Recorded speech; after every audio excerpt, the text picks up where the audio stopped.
안녕하십니까. 김연태의 생활 꿀팁 두 번째 시간입니다.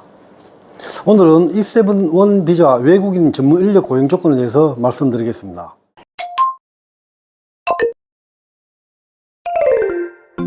E7 비자의 종류는 4가지가 있는데, 첫 번째로 E7-1 비자라는 게 있습니다.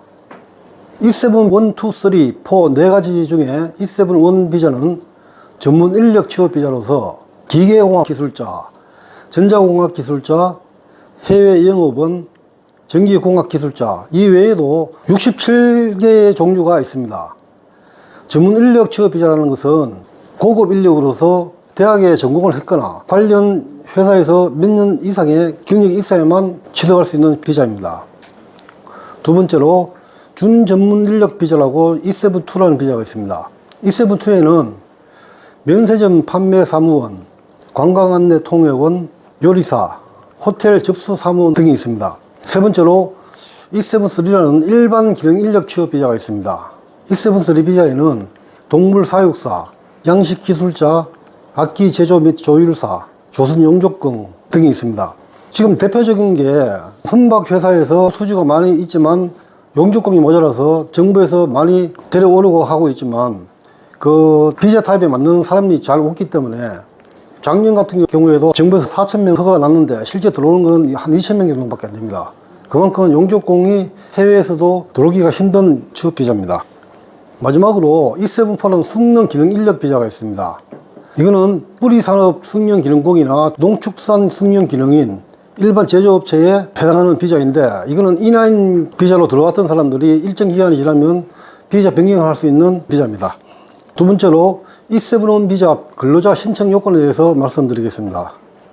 외국인 전문 인력 고용 조건은 도입 직종과 관련 연관성이 있는 외국에서 석사 이상의 학위가 있는 사람은 경력 없이 바로 들어올 수가 있습니다.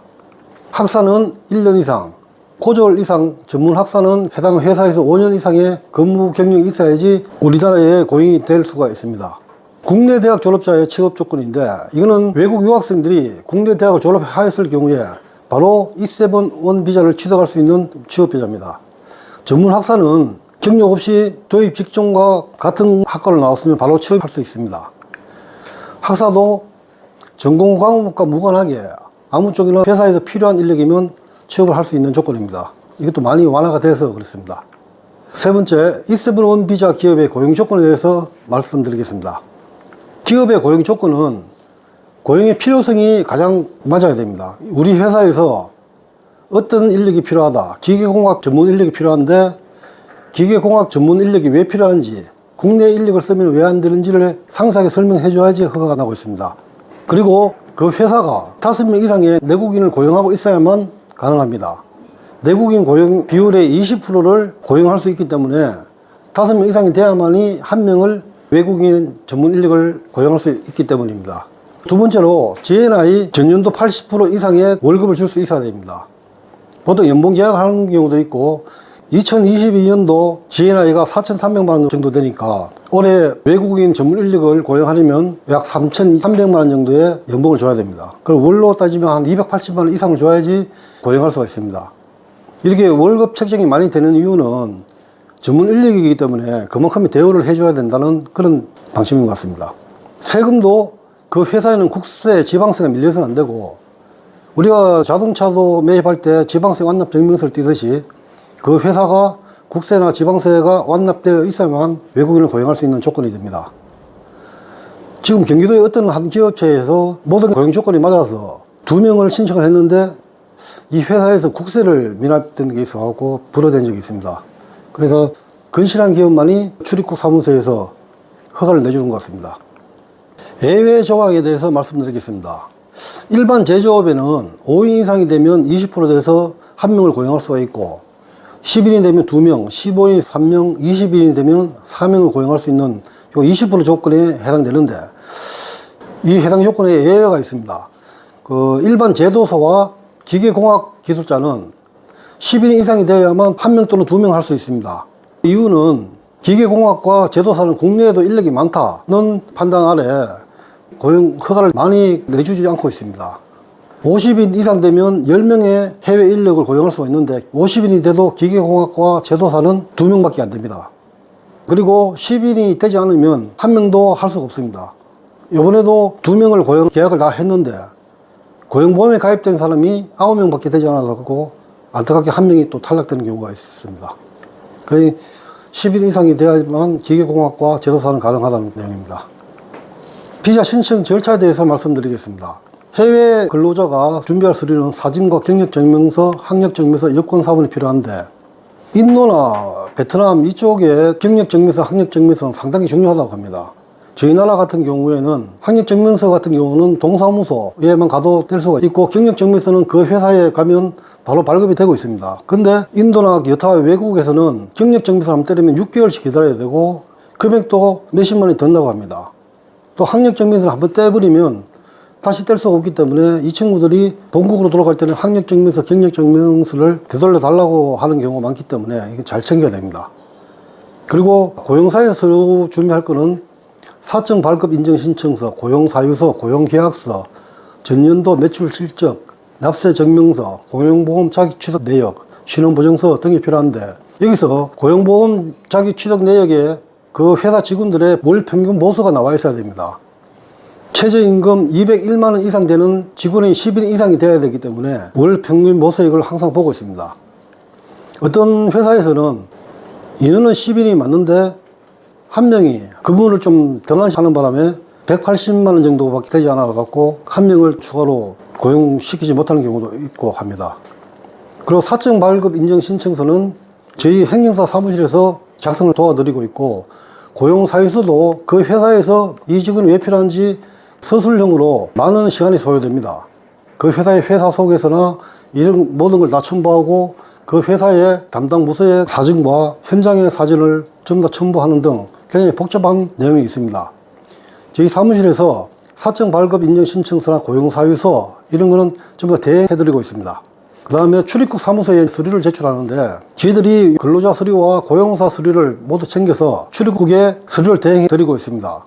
관할 출입국에 사적 발급 신청을 접수를 하게 되면 보통 1개월에서 6개월까지 걸립니다. 이것도 해당 출입국의 사정에 따라 다른데 어떤 데는 한 달 이내에 발급되는 경우도 있고 아니면 6개월이 지나도 아직도 되지 않는 데가 있습니다. 출입국에 어떤 사정이 있는지 모르지만도 이런 애로점이 많이 있습니다. 그리고 근로자 서류, 경력증명서, 학력증명서는 아포스티유나 영사 확인을 받는 진위 여부를 가리는 도장을 받는 게 있습니다. 이걸 받아 들어오면 보통 6개월의 시간밖에 주어지지 않는데 6개월 뒤에는 다시 영사 확인을 받아야 됩니다. 아포스티유 확인을 받든지 받아야 되는데 출입국에서 6개월간 이 서류를 갖고 있게 되면 이 친구들이 다시 다른 회사에 지원을 못하게 되어 있습니다. 그 출입국 사무소에서 이런 걸 생각을 해서 빨리 좀 해줬으면 좋은데 만들어 되지 않습니다.